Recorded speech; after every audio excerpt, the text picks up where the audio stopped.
Lá.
Boa noite, pessoal.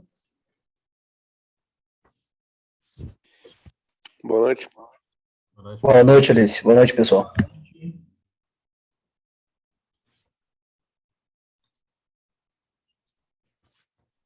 Pessoal, vamos dando início à aula, tá? Vou tentar tocar a aula até o final, né? Tô com os efeitos da vacina, né? Tô com febre e efeito de remédio aí. Dei uma melhorada agora e vou tentar dar aula para vocês, tá? Mas eu não havia sentido nada até o meio da tarde, começou 24 horas depois que eu tomei a vacina, eu comecei a sentir aí algumas reações e um pouco de febre. tá? Mas a princípio dei uma melhorada e vou conseguir dar essa aula para vocês. Qualquer coisa eu aviso aí, tá? A aula de hoje, então, a gente vai falar sobre a questão dos erros, né? Eu já tinha adiantado um pouco ontem. Então, a gente vai definir a questão do erro, quais os tipos de classificação, né? Nós temos basicamente três, né? Os grosseiros, sistemáticos, aleatórios, tá? E a questão do erro absoluto e o erro relativo. Tá? Por que essa questão de erro numa disciplina de medidas elétricas, né? Porque o erro, ele está totalmente associado ao processo de medição. Então, ele nos auxilia na questão de controle, efetivamente, num processo de automação, né? Então, a gente tem também a necessidade de estar medindo essa variável, calculando essa variável, né? A gente vai ver como calcular, né? Fazer essa relação entre o erro que está da variável, né? Que está sendo medida, com o que ela deveria estar apresentando, tá? Então, esse erro, ele faz com que a gente tenha ou não tenha que atuar no processo.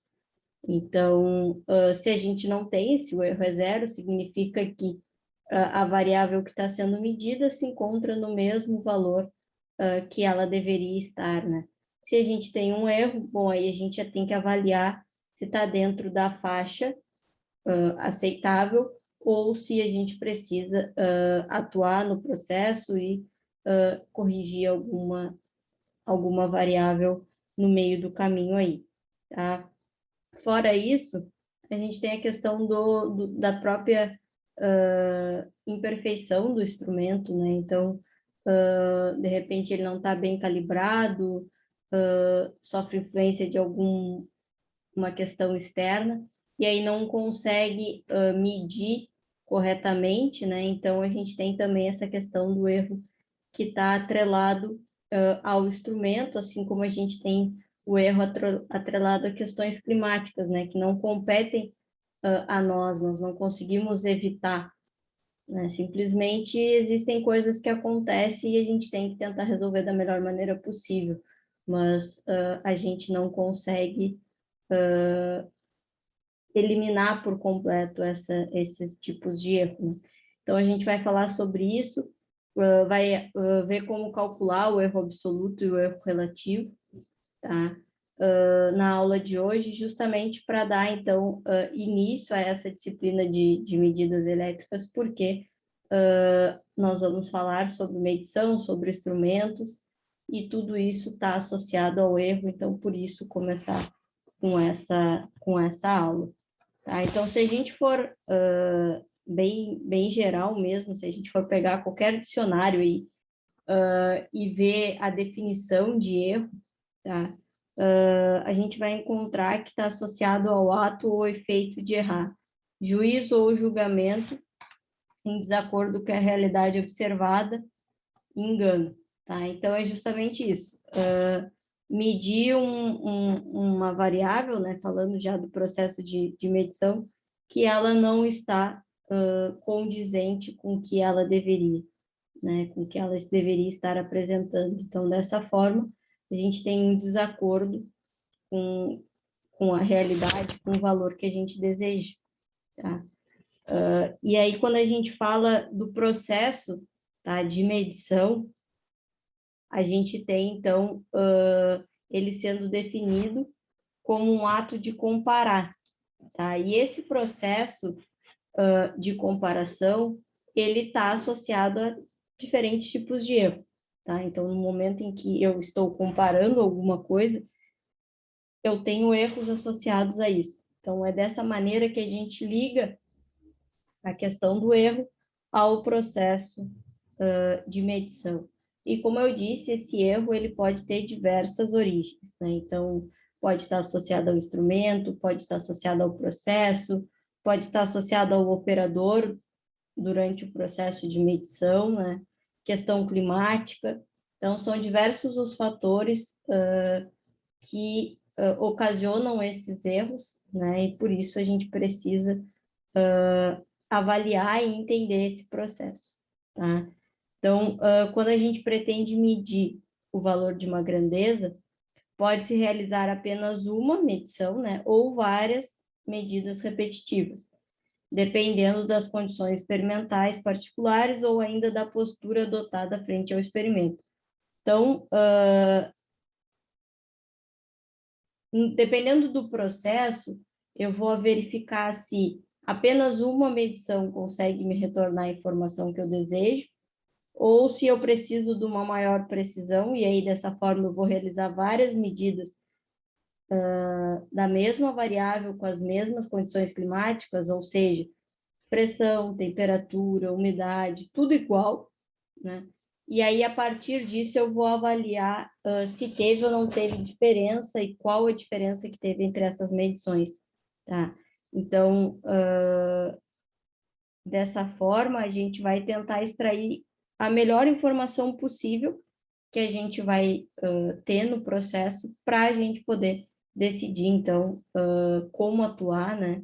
E de que maneira corrigir esse erro, tá?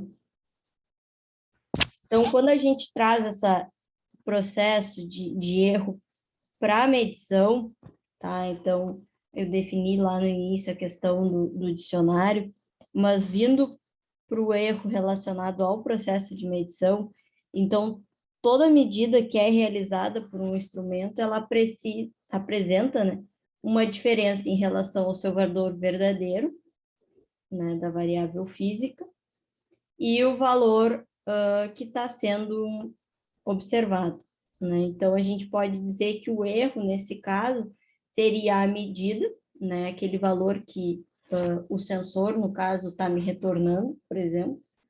Tá? Então, vamos pegar o exemplo de um nível, né? Então, eu tenho um tanque onde eu teria que ter esse tanque com um fluido numa altura de 10 metros, tá? E aí eu vou ter a medição, né, um sensor que vai estar medindo, e ele vai me retornar 9,7 metros, né? Então, eu tenho essa diferença entre o que eu estou medindo e o valor efetivamente, né? Isso que a gente chama de erro. Quando a gente fala de automação, a gente apresenta a questão do diagrama de blocos, tá? Vocês vão ver efetivamente isso. Nós temos esse processo de comparação, né? Esse processo de uma malha de controle, uma malha fechada. E aí, nesse processo, então, a gente tem essa medição do erro, tá? Justamente para que o controlador ele receba essa informação e aí ele veja, o erro é de 0,02%. Bom, então é um erro aceitável, eu não tenho que fazer nada. Segue o processo funcionando normal. Eu tenho um erro de 2%. É um erro muito alto, um valor muito alto. Bom, então eu preciso atuar no processo de alguma maneira, corrigir essa informação. Então, é dessa forma que o erro ele influi no sistema, né? E quando a gente fala do processo de instrumentação industrial, a gente calcula o erro como sendo o valor medido do instrumento, tá? Menos o valor medido no instrumento padrão. Então, seria aquele valor básico, né? Aquele valor ideal que eu tenho que encontrar, tá? Então, a gente tem como calcular esse erro, quantificar essa variável. E essa variável, ela pode ser originada basicamente de 3 formas, tá? Então, a gente tem a questão dos erros acidentais ou fortuitos, aleatórios, né? Qualquer um desses 3, tá? Nomes significa a mesma coisa. Erros sistemáticos ou constantes e os erros grosseiros ou enganos, tá? Nós vamos falar especificamente sobre cada um deles, tá? agora definindo, então, o que origina cada um desses erros, né? Começando pelos erros aleatórios. Então, os erros aleatórios são provocados, o próprio nome já sugere, né, por aquelas causas que são desconhecidas, que são imprevisíveis, que simplesmente acontecem, e que a gente tem muito disso. Então, deu problema em determinado sistema e a gente não sabe por quê. Simplesmente aconteceu. Bom, aí existem algumas possíveis causas, né? E existem algumas maneiras que se tenta consertar isso, tá? Se tenta diminuir, mas a gente não consegue evitar. Nós não conseguimos evitar justamente porque a gente não prevê aquilo, simplesmente acontece, tá? Então, a gente minimiza eles através de algum tipo de planejamento, de algum preparo adequado de determinada parte do processo, tá? Então, a gente tem aqui alguns itens que eu listei, tá? O primeiro é a questão da oscilação da alimentação dos instrumentos. Então, de repente, na hora do processo de medição, tem algum problema na alimentação daquele instrumento, né? Algum pico ou alguma perda de energia, e aí a gente acaba tendo problema na leitura, né? Então, é uma coisa que a gente não espera, porque o equipamento está ali, ele está ligado, simplesmente acontece, né, em determinado momento, e aí a gente pode ter algum erro. Questão de alteração isolada no ciclo de clock de um circuito, questão de sincronismo, aí a gente já vai um pouco para a área de eletrônica, né, da parte digital, de estar na mesma frequência, mesmo ciclo de clock. Então, se a gente tem algum problema no instrumento, um instrumento em relação ao outro, a gente pode ter algum dano que a gente não estava esperando, né? Flutuações na referência de tensão, chaveamento de cargas reativas e etc. Então, são algumas medidas que a gente pode tentar fazer, né, para evitar essas causas, né? Então, adaptar um ciclo de clock, manter o máximo possível constante a parte de alimentação, questão do chaveamento de carga. Então, são alguns pontos em que a gente pode tentar, de alguma maneira, evitar, né, ou diminuir os efeitos desses erros que nós chamamos de erros aleatórios, tá? Então, esses erros, eles ocorrem pelo fato de existirem algumas causas indeterminadas, prejudicando, assim, as medidas imprevisivelmente. Então, são erros inevitáveis, né, porque eles resultam de várias causas impossíveis de se prever, como variação de temperatura ambiente, tremor de terra, variação do estado higrométrico do ar e também como variação da pressão atmosférica. São coisas que a gente não prevê, simplesmente acontece. Algumas coisas a gente tenta controlar e monitorar, a questão de temperatura, por exemplo, determinado processo que tenha que estar sempre numa dada faixa de temperatura. Bom, aí a gente coloca, de repente, o equipamento numa sala onde a gente vai controlar a temperatura para que não saia do range que a gente precisa que esteja, né? Mas se a gente está falando no chão de fábrica, efetivamente, a temperatura ela é imprevisível. A gente tem uma ideia do que vai acontecer, tem a previsão, mas efetivamente a gente não consegue controlar essa variável, né? A não ser que a gente esteja numa sala, num ambiente fechado, enfim, tá? Questão de tremor de terra mesmo, então, questões naturais, né, que influenciam no sistema e que, de uma hora para outra, simplesmente acontecem e geram erros, geram danos ao processo. A questão dos sistemáticos, né, o segundo tipo, então, os sistemáticos, eles estão associados ao instrumento, tá?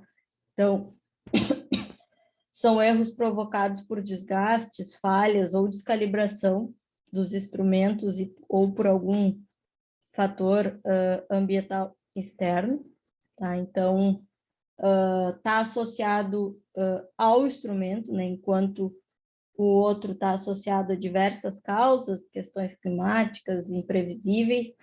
O erro sistemático, se eu perguntar para vocês, né? Ele está associado ao instrumento. Então, um instrumento que está mal calibrado, um instrumento, por exemplo, que é com bateria e que ele está começando a ficar com uma bateria um nível mais baixo, né? Efetivamente, o desgaste, né? Com o tempo, os equipamentos eles vão sofrendo desgaste, até pelas condições climáticas também, né? Vão influenciando. Então, a gente tem que levar isso em consideração, né? Então, ocorrem pelo fato de haver defeitos no instrumento de medida, do modo que ele é utilizado e do observador também. Então, de repente, uma utilização errada também do instrumento pode ocasionar um erro desse tipo, tá? Mas os erros sistemáticos são erros que a gente consegue evitar se a gente comparar com os erros anteriores. Por quê? Porque o desgaste do equipamento. Bom, então se eu tenho o controle de quanto tempo aquele equipamento ele vai apresentar alguma falha, eu consigo dar uma manutenção antes dele apresentar esse problema. Se ele está descalibrado, bom, então eu vou lá e vou fazer o processo de calibração, ou vou monitorar, a vida útil dele é de tanto e tanto tempo, então eu tenho que fazer a substituição. Então, são maneiras que a gente consegue diminuir esses erros sistemáticos. É claro que a gente nunca vai evitar 100%, mas a gente consegue diminuir eles, tá? Então, aqui tem um exemplo, né, falando sobre o amperímetro, que é utilizado para medição de corrente, né, isso vocês estão acostumados.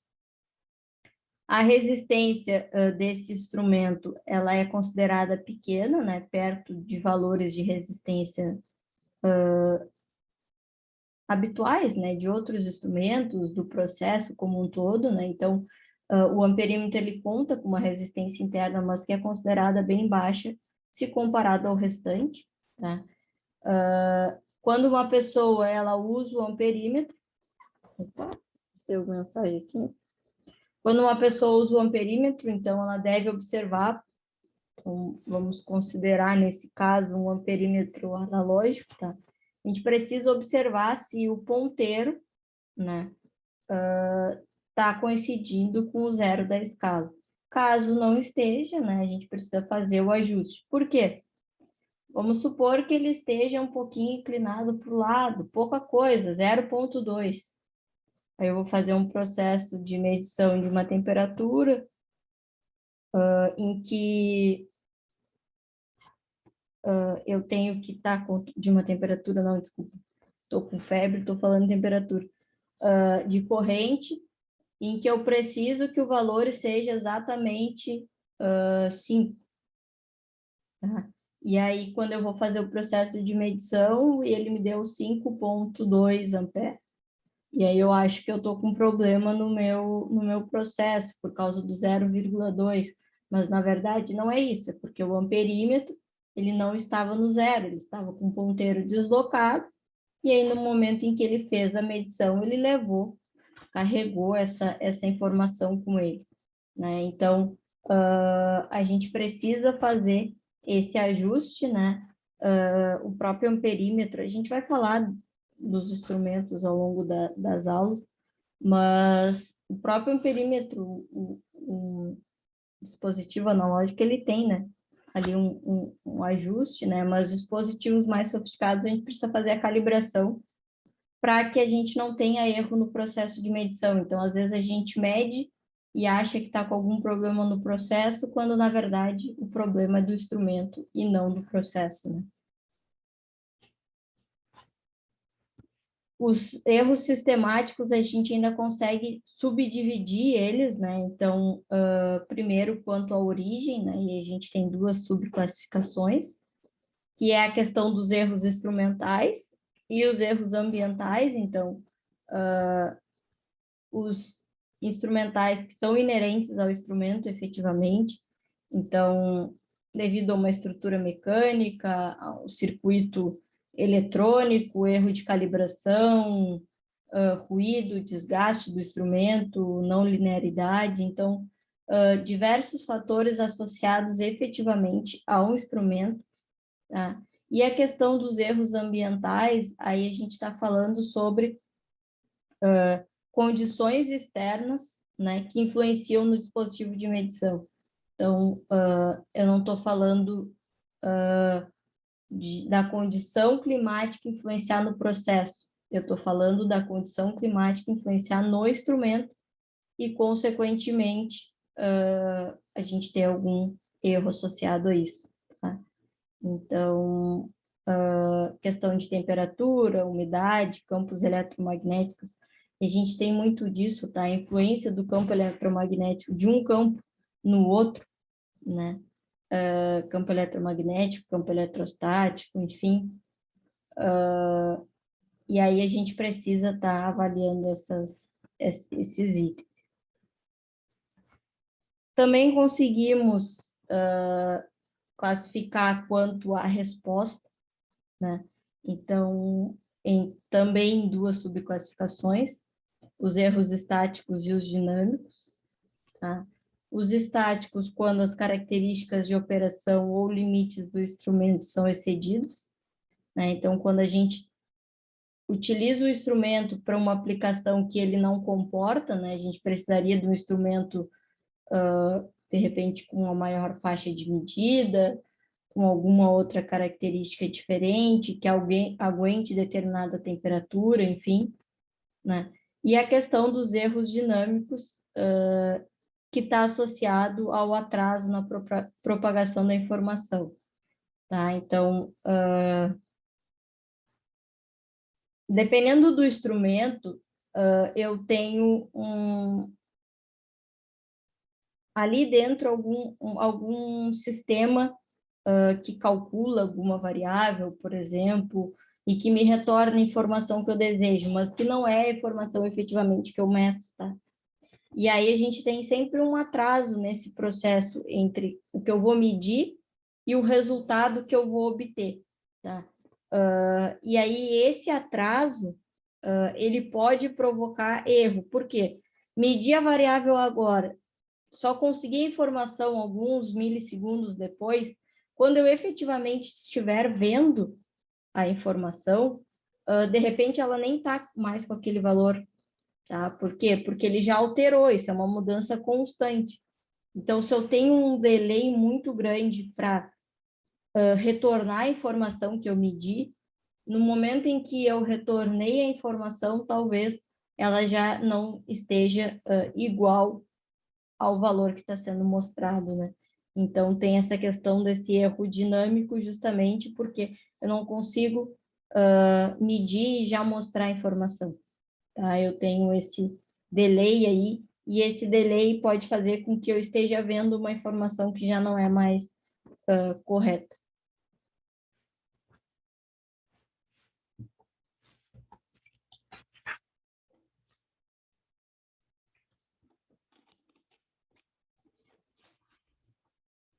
Já a questão do terceiro tipo, né, o erro grosseiro, aí o erro grosseiro, o próprio nome já dá uma sugerida, né? Ele está associado ao erro humano, tá? Então, é aquele erro em que a gente não pode cometer, né? Porque está associado a, de repente, uma leitura incorreta, um mau uso de um equipamento por não saber como funciona, às vezes não é uma coisa proposital, realmente, é a primeira vez que eu vou usar determinado instrumento, eu não sei como ele funciona, e eu uso de maneira equivocada. Ou eu tenho que fazer determinado ajuste e eu coloco um parâmetro errado, eu faço um cálculo e eu faço o cálculo errado, né? Então, são erros em que acontecem, né? Todo mundo está sujeito a cometer erros, né? Mas que são erros que a gente precisa evitar, né? Então, erros relacionados ao funcionário, né? Ao operador, ao ser humano, são erros que a gente tenta dar suporte para que eles não aconteçam. Então, determinados cursos, né, se vai se utilizar equipamentos diferentes, questão da experiência, né, ou a falta dela, né, são itens em que a gente precisa avaliar. Tá? Então, não é... Eu sei que é difícil, né, nesse meio competitivo e nesse meio industrial, mas você sempre tem que pensar que, de repente, parece bobagem, mas um uso inadequado do instrumento pode acarretar em problemas. Então, não deveria ser motivo de problema isso, né? Mas acaba sendo. Então, não sei usar o instrumento, bom, tem alguém que está mais tempo na empresa que faz esse serviço, perguntar como funciona, para ver, para usar da forma correta, tentar se informar, ou às vezes a gente faz as coisas correndo, né? Eu sei que a rotina tempo é dinheiro nesse meio, e aí a gente precisa fazer tudo o mais rápido possível, mas daqui a pouco um uso inadequado ocasiona um problema pior do que tu demorar mais 10, 20 minutos ali para usar o instrumento. E a falta de experiência é o ponto-chave desse tipo de erro, tá?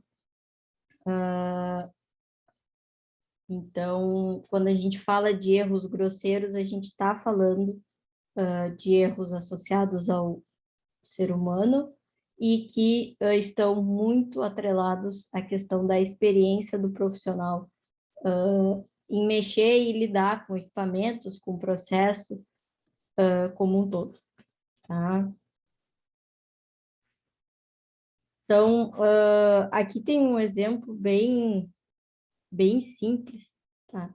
Simples mesmo, de um erro grosseiro, mas que às vezes pode acontecer, tá? Então, se uma pessoa não conhece um sistema métrico para poder efetuar a medição do comprimento do cano de um fuzil, por exemplo, ela pode errar feio, pois se ela medir esse cano e passar a informação para o outro setor de que ele mede 50 metros, logo de cara, essa informação estaria errada, porque não seria 50 metros, e sim 50 centímetros. Isso ocorre, pois a pessoa realizou a medição, não tem conhecimento da utilização do metro no padrão de medida. Então, é um exemplo bem simples, mas que pode acontecer. Ou, por exemplo, fazer o desenho de uma figura, de uma peça que tem que ser recortada, e aí ali eu passei a informação errada. Ou coloquei um número errado, coloquei uma unidade errada, e aí essa informação ela vai para o outro gestor, que não está sabendo, só recebeu um projeto ali, um papel, e ele vai executar aquilo que está ali naquele papel. E aí acaba, né, que a informação veio com algum problema do setor anterior, eu não tenho como saber, sigo o projeto, e aí só lá na frente que vai se detectar que teve problema, tá? Então, e às vezes é uma bobagem.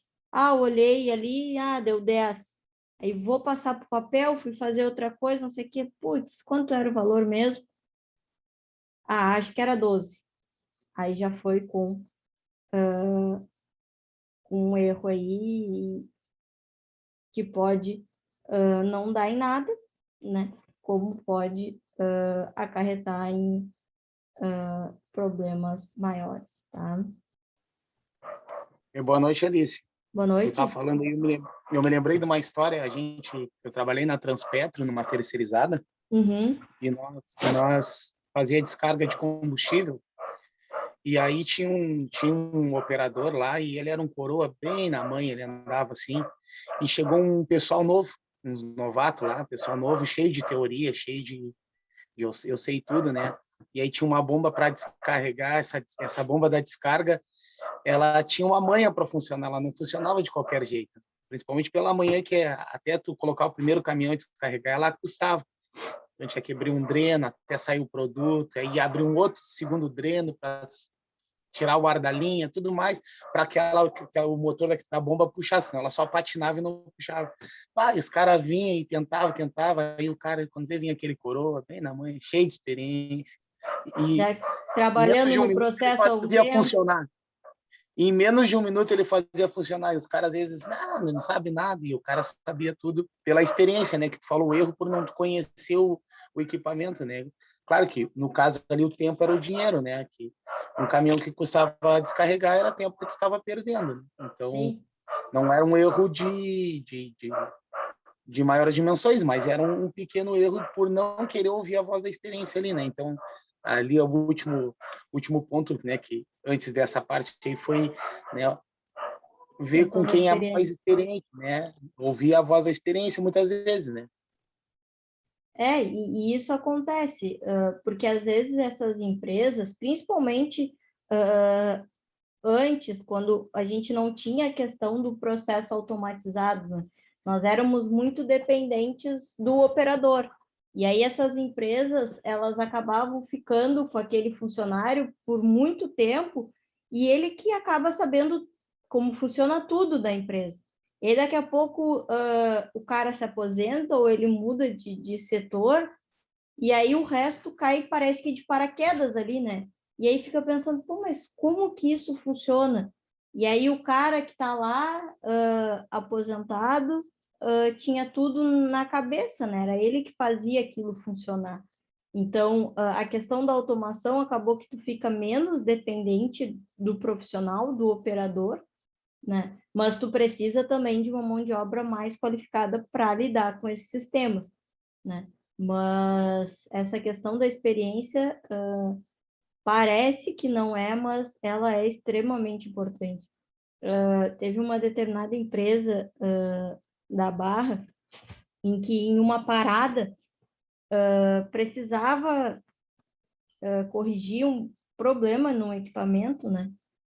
E eles tiveram que recorrer a um ex-funcionário que estava aposentado, tiveram que ir lá, o dono da empresa foi na casa do funcionário pedir para ele ir lá ajudar a resolver esse problema. Por quê? Porque só ele sabia. Como não tinha dado problema até então, desde a saída dele, ficou por isso mesmo. E aí, quando deu o problema, quem resolve? Vai lá e chama o fulano em casa, e aí ele passa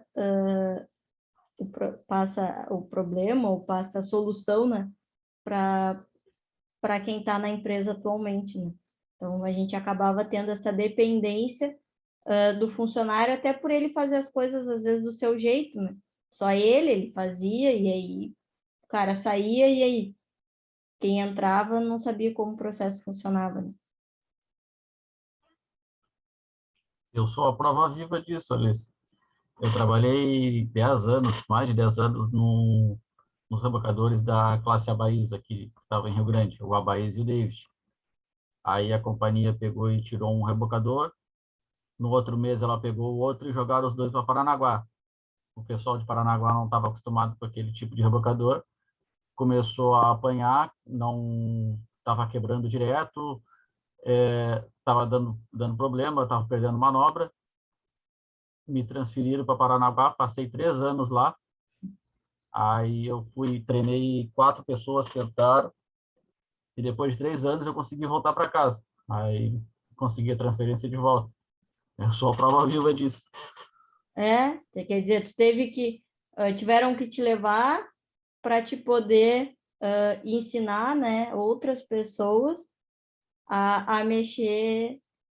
Por quê? Porque dependiam da tua experiência em lidar com aqueles equipamentos, né? A gente acha que não, mas acontece muito, pessoal, nessas empresas. A ideia do processo de automatização é uma delas, né? Claro que o foco principal sempre é produzir mais para ganhar mais dinheiro. Esse é o que rege todos esses sistemas e tudo que a gente fala aqui, né? É tentar encontrar soluções e mecanismos que façam com que a gente produza mais num menor espaço de tempo para que a gente não, né? As empresas ganhem mais dinheiro, porque a gente continua recebendo a mesma coisa. Mas isso é outro item da automação, né? Porque no momento em que a gente automatiza o processo, nós não estamos mais dependentes do operador, nós estamos dependentes da máquina. Ela pode falhar, assim como o operador pode falhar, né? Mas eu sempre digo, a máquina ela não tem sentimento, ela não tem vida própria, né? Ela faz a coisa que tu manda ela fazer e isso faz com que tu não fique dependente de alguém, porque se tu tens por anos a mesma pessoa cuidando e trabalhando no mesmo sistema, ela, querendo ou não, ela vai fazer com que aquele sistema e aqueles equipamentos funcionem da maneira dela, que ela acha que tem que funcionar, que ela entende, que ela sabe, e aí no momento o sistema fica e as pessoas vão, né? E aí, para outra pessoa ir lá e entender como funciona, se não for treinada por quem construiu, é extremamente difícil nesse sentido, né? Se tu ainda tem a pessoa tá treinando alguém, bom, aí ela vai se adaptar àquele coisa, mas se tu não tem, tipo, se eles não tivessem a possibilidade de te mandar, por exemplo, quem é que ia treinar as pessoas para fazerem o que tu fazia, né? Então, acaba ficando dependente da pessoa, né? Do operador.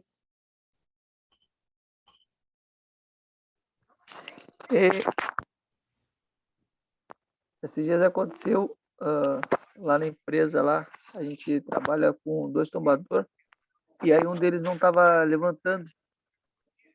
E aí ele tinha um eletricista que sabia o jeito de fazer ele funcionar, e ele me ensinou. Aí tá, a gente testamos, quando ele desceu onde fica o sistema, ele falou assim para mim, agora tu já tens conhecimento, faz dele o que tu quiser. Aí eu esperei, agora já era, já até botei no grupo já dos eletricistas, todo mundo já sabendo. Assim, não era para ter feito isso. Como se quisesse só que a gente soubesse para depender da gente para fazer uma coisa simples que às vezes os caras não viram, mas aí tipo, eu acho que conhecimento é bom para passar para todo mundo. Tu passa o conhecimento para as pessoas não ficarem só dependendo de ti, sabe? Tipo, claro, o cara tem que ser humilde para querer aprender, para escutar, mas é bom os outros saber também, porque imagina se só o cara sabe, se um dia acontece não tem e a gente está lá e ele não está, a gente vai ter que ligar para ele poder ensinar para o cara por telefone. É bom o cara passar conhecimento, trocar conhecimento com os outros, porque às vezes até um sabe uma coisa, sabe outra, e acaba se complementando. Compartilha informação, né? Isso. É bom de fazer isso. É que eu acho que com a questão da concorrência que tem hoje no mercado, acaba que a pessoa pensa, pô, se eu sei isso e os outros não sei, eu tô na frente deles, né? Se vou tirando o meu da reta, se tiver que demitir alguém, pô, eu sei uma coisa que ninguém sabe, então vou ficar só eu com essa informação, que eles vão ficar sempre dependentes de mim. Só que não é bem assim que funciona, né? Até porque pode ser que em algum momento tu esteja do outro lado, né? A gente nunca se coloca do outro lado, a gente sempre quer tirar proveito da solução pro nosso bem, né? Mas a gente sempre tem que pensar do outro lado. Pois se eu tivesse do outro lado, tivesse sozinho no turno e eu tivesse que fazer o tombador funcionar e eu não sei que que eu vou fazer? Oi, eu sei que tem alguém que sabe, né? Então, a gente sempre tem que pensar nisso. A gente tem que ficar, né, por méritos, não por guardar segredo ou por alguma coisa funcionar, só eu sei, né? Mas por méritos de trabalhar bem, de fazer o serviço que mandam, por ter conhecimento, por ter estudo, enfim, e não por não compartilhar informação com colegas de serviço, né? Porque, tipo, como tu falou, às vezes eu tenho um fulano que sabe alguma coisa e eu não sei sobre a fábrica. Às vezes tu pode ser demitido ou sofrer alguma penalidade por fatores que vêm ocorrendo no teu dia a dia de trabalho, né? Acaba que é complicado, mas tipo, o meu pensamento é, se um dia eu chegar no nível que eles têm de conhecimento, se eu tiver alguém para trabalhar comigo, eu quero passar para ele de um jeito que ele entenda, um jeito fácil, um jeito que ele consiga trabalhar sozinho sem depender de mim. Sem ter que ficar ligando pro cara depois para descobrir por que não funcionou aqui, por que não funcionou ali.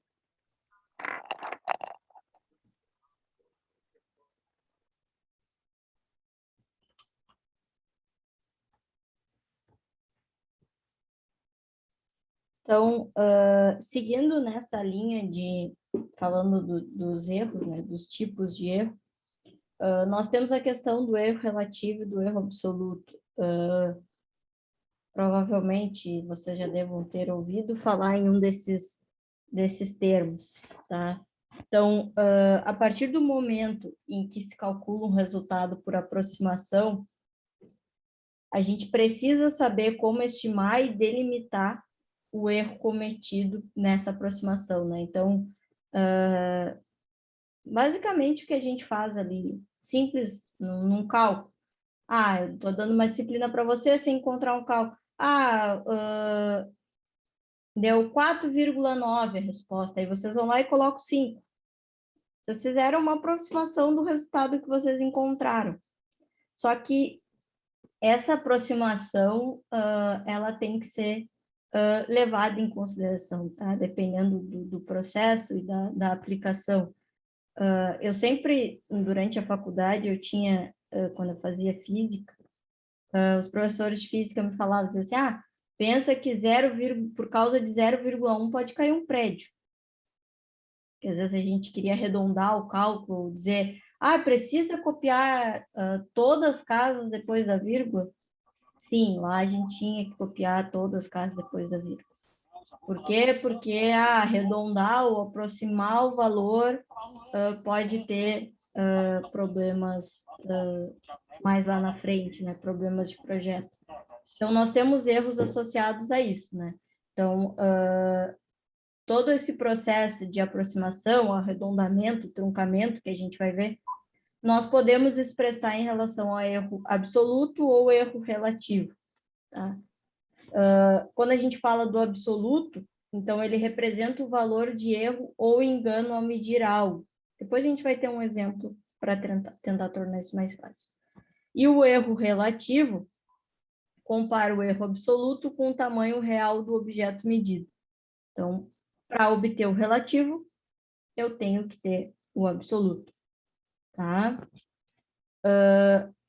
Então, aqui um exemplo bem simples para tentar explicar isso para vocês. Vamos supor que eu tenho uma variável, que é x, tá? E que esse x é o valor absoluto de um número. Então, um valor no mundo real, tá? E o y é o valor aproximado, é aquele valor que eu estou medindo. O erro absoluto seria essa diferença, seria a diferença entre o valor absoluto do número e o valor que está sendo medido, o valor aproximado, tá? Já o erro relativo, ele está associado à divisão do erro absoluto pelo valor absoluto, né? Então, ele relaciona o valor que eu calculei com uma das variáveis, tá? O que seria isso num exemplo, tá? Eu tenho 2 árvores, tá? Vamos pegar esse exemplo. E aí eu olho e digo, Putz, eu acho que elas estão a uma distância... Aqui no caso está em FT, tá? Mas vamos considerar metros. Eu acho que elas estão a uma distância de 18 metros entre uma e outra. Mas isso é uma coisa que eu acho, olhando, tá? Olhando ou medindo essa informação a passos, por exemplo. Eu vou pegar, eu vou dar... dei 18 passos. Então tem 18 metros. Outra coisa é aquele valor real, onde eu vou pegar um instrumento e vou lá e vou calcular a medida e vou ver que a distância entre uma árvore e outra é de 20 metros, tá? Então, eu tenho essas duas informações. A informação daquele valor real, tá? O valor absoluto no mundo real, e eu tenho o valor aproximado. Então, nesse caso aqui do exemplo, tá? O valor real seria o 20, que foi o que eu fui lá, vamos supor, com uma trena, fui lá e fiz a medição e vi que eles estavam a 20 metros uma da outra. E o valor aproximado, o valor estimado, né, é o valor aquele que eu olhei, ou que eu contei a passos, e que eu disse, eu acho que tem em torno de 18 metros. E aí o erro absoluto é justamente isso, diminuir esse valor real, tá? Do valor que eu supostamente achei que tinha ali entre uma árvore e outra, tá? Aqui só tem a passagem de FT para centímetros, mas isso não importa nesse momento, tá? Então, eu tenho essa informação. Como é que eu calcularia o erro relativo nesse caso? Bom, seria o erro absoluto, que eu já calculei, que é igual a 2 aqui, tá? Então, dividido pelo meu x. O que é o meu x? É o meu valor absoluto. Nesse caso, é o 20, o valor que efetivamente tem ali, o valor real, quanto de distância que está uma árvore da outra. E aí eu acho que é 0,1, então esse seria o meu erro relativo, tá? Que eu posso representar em porcentagem, né? Quando a gente fala de questão de relativo, nós sempre podemos expressar em porcentagem, então seria 10%, porque eu pegaria esse 0,1, multiplicaria por 100 para encontrar esse erro relativo em porcentagem. Tá? Então, vocês vão ver que na lista tem um exemplo, né, para vocês resolverem justamente nisso, de dizer, mede tanto, mas por uma pessoa contou os seus passos e achou tal valor. Bom, calculo o erro absoluto, calculo o erro relativo.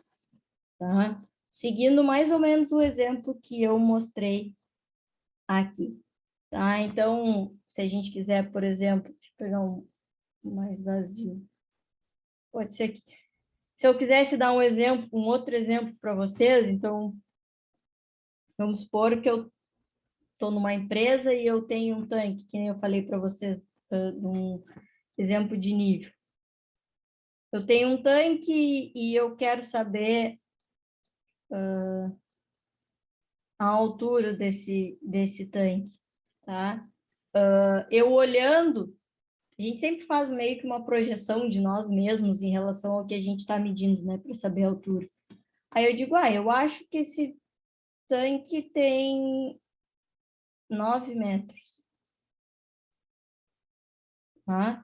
Então, esse aqui seria o meu Y, lá no que eu falei. Quando eu for fazer efetivamente a medição, eu encontrei que esse tanque ele tem 10 metros. Tá? E aí, para calcular o erro absoluto, eu vou pegar o X e vou diminuir do Y. Vou encontrar, então, um erro absoluto de 1 metro. Tá? E aí, se eu quiser calcular o erro relativo, bom, eu vou pegar esse erro absoluto e vou dividir pelo X, que é o valor que efetivamente ele tem. Ou seja, seria 1 dividido por 10, que daria 0,1. Mas não deu para escrever aqui. 0,1, tá? Então, qual é o problema nesse tipo de exercício? É identificar o que é o X e o que é o Y, tá? Então, o que a gente faz? Nós sempre associamos o X ao que está sendo medido por um instrumento, por uma trena, e o Y é aquele achômetro. Eu acho que tem, ou eu contei os passos, ou eu medi com a palma da mão. Não é feito por um instrumento, né? Eu acho, eu estimo aquele valor usando o mecanismo que eu achar que serve para aquela ocasião. O Y, professora, então é medição exata?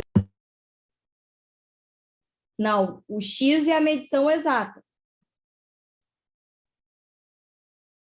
O X. O X, pensa assim, o cômodo da tua casa. Aí a tua sala. Bom, uma coisa é tu fazer a medição com a trena, de uma parede Sim. à outra. A outra Sim. é tu contar os passos e dizer, eu acho que tem 6 metros. Quando, na verdade, tu vai medir com a trena e ele vai ter 6,5 metros. Tá, então é o X que é exato, né? Isso. Tranquilo.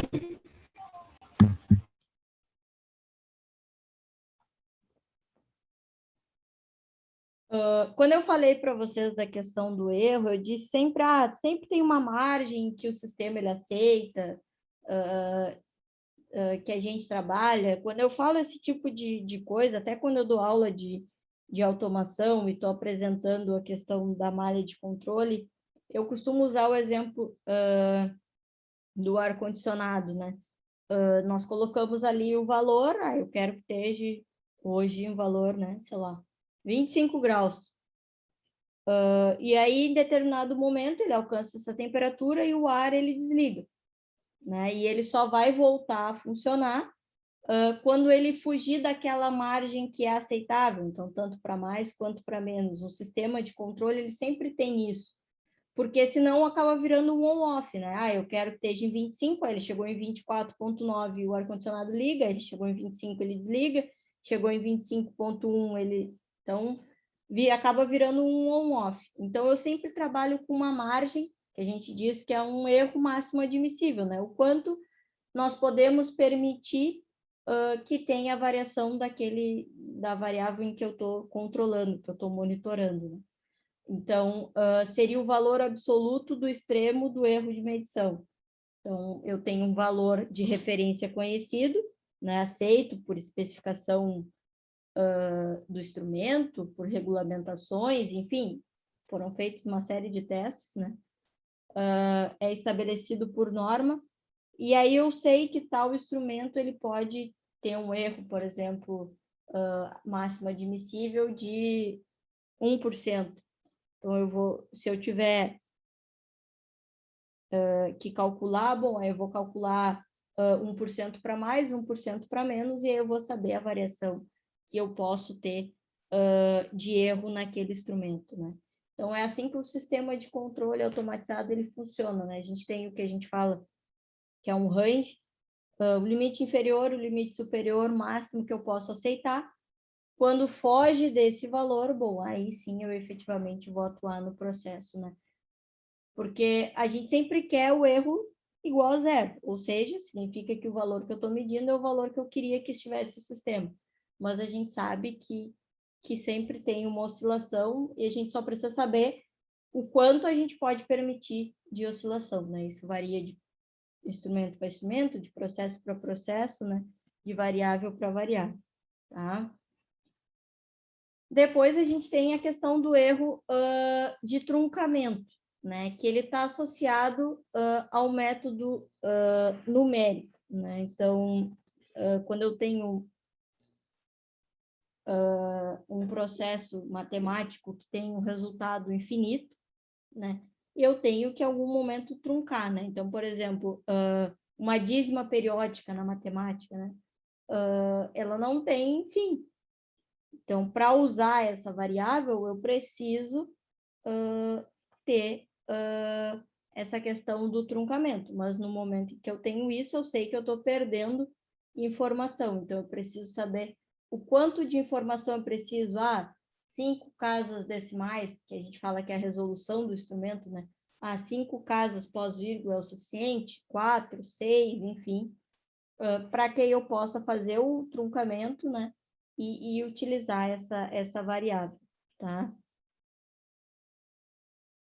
E tem a questão do erro de arredondamento, que eu já falei, né? Então, que a gente faz repetidas vezes, né? Durante qualquer coisa. Então, deu 5,278. Deu 5,3. Por quê? Porque a gente arredondou, né? Mas esse arredondamento, em determinados processos, ele pode influenciar, tá? Então, esse arredondamento, ele está associado ao número finito de algarismos significativos que a gente fala, né? O que seria esses algarismos significativos, né? Quando a gente expressa uma medida, é necessário saber expressar o número de algarismos com que se pode escrever tal medida, a unidade e o grau de confiança do valor expresso, que está associado à resolução. Bom, eu tenho uma resolução de 1 multímetro digital, por exemplo, ele tem um limite de resolução, né? Ele não fornece infinitas classes decimais, né? Casas decimais, ele tem um limite. Então, no próprio instrumento é feito um arredondamento, né? E como é que é feito, então, esse arredondamento? Aqui tem um exemplo de um algarismo significativo.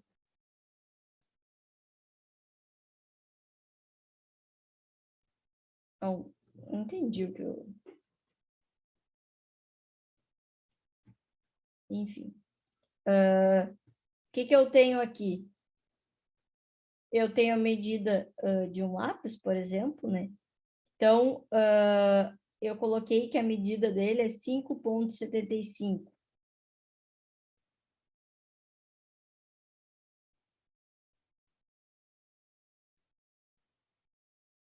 Tá? Se eu colocar aqui, tá? Na linha que eu tracei, tá? Eu achei 5,7. Tá? Então, quer dizer, eu não encontrei exatamente o valor que está aqui, mas eu tenho isso aqui, ó, eu tenho essa variação de mais ou menos 0,05 para mais ou para menos. Então, eu posso encontrar 5,7 ou eu posso encontrar 5,8, que vai estar dentro da faixa aceitável para aquele dispositivo, para aquele equipamento. Tá? Então, é assim que a gente indica o quanto que a gente tem de tolerância, podemos dizer assim, tanto para mais quanto para menos relacionado a esse instrumento. O que seria a questão dos algarismos significativos, né? Então, o algarismo significativo seria tudo, 5,75, né? E aí eu tenho a questão do algarismo correto e o primeiro algarismo duvidoso. O que é isso? Eu não sei se aqui efetivamente é 5, porque eu posso ter encontrado o valor 5,746, e aí, como eu só posso mostrar com 2 casas decimais, eu arredondei para 5,75. Por quê? Porque o 6 faz com que eu aumente uma casa aqui. Então, sempre o último número, ele é duvidoso, porque eu não sei se efetivamente é 5 ou se ele foi arredondado para 5, tá? Então, eu tenho a questão dos que estão corretos, né? Que são todos aqueles, exceto o último, porque aí eu tenho certeza que não houve arredondamento. Mas o último eu sempre vou ter essa dúvida, tá? E esse processo de arredondamento, a gente já está mais acostumado a fazer, né?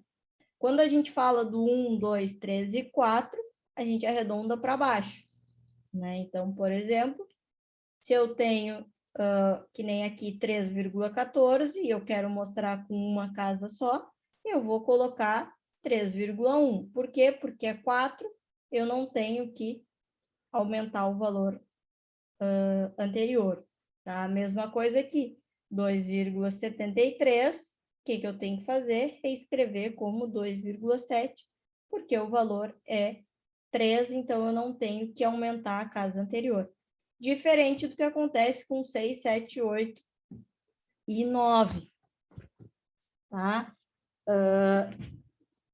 O que isso faz? Bom, aí eu tenho que aumentar, né? Então, se eu tenho aqui, em vez de 3,14, 3,16, quando eu for arredondar, eu vou colocar 3,2. 2,78, eu vou colocar 2,8. E a gente geralmente faz isso para o 5 também, né? Se fosse 3,14, eu arredondaria para 3,2. Mas o 5, ele tem uma regra um pouquinho diferente, que a gente acaba muitas vezes não utilizando, né? Na verdade, na maioria das vezes. Quando o algarismo precedente, no caso o algarismo anterior, ele for par, tá? A gente arredonda para baixo. Quando ele for ímpar, a gente arredonda para cima. O que é isso? 4,65. O 6 é par. Se ele é par, eu arredondo para baixo, fica 4,6. 4,75 é ímpar. Aí eu arredondo para mais. Mas não é o que a gente faz, tá? A gente acaba, sempre que acabe em 5, a gente acaba arredondando para mais, tá? Porque a gente não... Na verdade, não tem muita coisa, né? Por exemplo, 4,65 é 4,6. Aí 4,75 é 4,8. Aí 4,85, que é maior, né, do que o que eu tenho como é par, né, vai ficar o mesmo 4,8 que eu tenho aqui. Tá? Então, a gente acaba sempre passando tudo, os 5, seguindo a lógica do 6, 7, 8 e 9. O que acontece é que, às vezes, com o 5, a gente acaba não arredondando, né? Mas ele tem essa regrinha aí, que eu não sei se você sabia, de que a gente tem que olhar o número anterior para ver se é par ou ímpar para arredondar, tá? Eu particularmente sei, mas não quer dizer que eu use, não. Eu acabo o 5 arredondando sempre para mais. Certo, pessoal? Alguma pergunta? Alice, Vai ter bastante conta ou não? Se vai ter bastante conta, não vai ter bastante conta. Não tem. É basicamente isso daí, Porque a gente vai falar muito de instrumento, né? E aí vai acabar que a gente vai ter coisa teórica. Eu vou até mandar a lista hoje já para vocês, eu vou até compartilhar ela aqui agora rapidinho. Para falar, mostrar ela aqui. Aqui vocês já estão vendo, tem a lista 1, né? Então, nós temos 4 exercícios associados à aula de hoje, né? Então, qual a diferença entre erro de arredondamento e de truncamento, né? Acabei de falar sobre eles. Quais os erros oriundos de defeito no instrumento? A gente falou também. O que é o erro e como se calcula na relação de medidas elétricas. E aqui um exercício de erro absoluto e erro relativo para vocês calcularem, né? Seguindo essa mesma ideia do exemplo lá da árvore, tá? Depois tem outros exercícios, né? Mas não são associados a essa primeira parte da matéria. Eu vou mandar essa lista para vocês agora, assim que acabar a aula, junto com o conteúdo, tá? Para quem já quiser ir fazendo, e aí quem quiser fazer e quiser que eu corrija, aí tem que fazer aquele procedimento, né? Não tem problema, manda para o Rafael que ele me repassa, eu corrijo, digo onde está errado, enfim, e repasso para vocês, tá? Porque a gente não vai efetivamente ter uma aula de exercício. Vocês vão poder tirar dúvida nas próximas aulas, né? Mas não vai ter efetivamente uma aula de exercício, tá? Eu vou sempre no final, acabei a aula, vou sempre deixar para vocês tirarem dúvidas, né, pessoalmente, ou para resolver os exercícios, com exceção de hoje, porque eu realmente ainda estou sob o efeito do coisa e já Você está valendo nota esse exercício aí, professor? não vai ser entregue, não vai valer nota, tá? Mas é aquela coisa, vocês já fizeram disciplina comigo e sabem, né? Fazer a lista vai facilitar muito a vida de vocês na avaliação, né? Porque eu faço Sim. avaliação baseada na lista. Eu não vou avaliar ela, mas eu posso corrigir. Quem fizer e quiser me mandar, manda através do Rafael, não tem problema. Eu faço o processo de correção, digo o que está certo, o que está errado, porque vai ajudar vocês na avaliação. Mas a gente vai sempre ter o final da aula para discutir. Não entendi tal exercício. Mesmo que não seja do assunto do dia, né? Mas exercícios anteriores, eu sempre vou deixar a aula. Então, por exemplo, agora vocês querem fazer os exercícios, eu vou mandar a lista. Já está fresco na cabeça, eu quero fazer esses 4 exercícios. Amanhã, quando eu acabar a aula, se quiser tirar dúvida desses exercícios, pode tirar, não tem problema. Tranquilo, obrigado.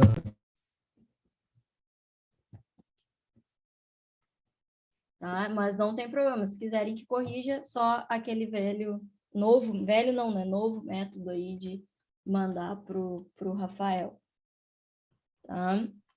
Estou abrindo aqui. E eu sempre vou compartilhar os exercícios na tela para vocês fazerem no final da aula, porque sempre sobra um tempo, tá? Como eu disse, com exceção de hoje, porque eu realmente tá até ruim de ficar olhando pro computador assim, a luz tá meio incomodando aí, tá? Vamos à chamada, então. Alex? Estou aqui. Boa noite. O Avner está na noite. O Carlos? Presente. Christopher? No chat. Cristiano? Cristiano está aqui. Diego? Tô aqui também. Douglas? Eliezer? Felipe? Presente. Ismael? Presente no chat. Israel? Leonardo? Presente. Lucas? Michael? Presente. Marcos? Daniel? Aqui. Matheus Pinho? Presente, professora. E eu acredito que o Israel e o Thiago Oliveira estão enredados no trabalho lá. Tá, eu depois dou uma... O Thiago me mandou mensagem ontem, até, de que estava enredado. Aí eu até falei que ontem a aula tinha sido curta, de apresentação, não teria problema. De repente ele tá enredado de novo aí. Matheus Lopes? Presente. Matheus Melo? Presente. Patrick?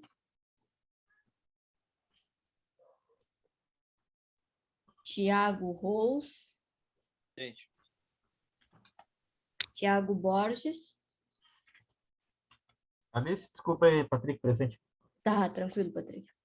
Tiago Oliveira, que o colega já falou, e o Wagner. Aqui, presente.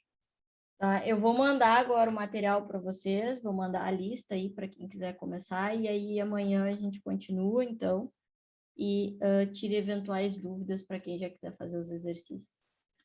Certo, pessoal? Alguma pergunta sobre a aula de hoje, alguma coisa?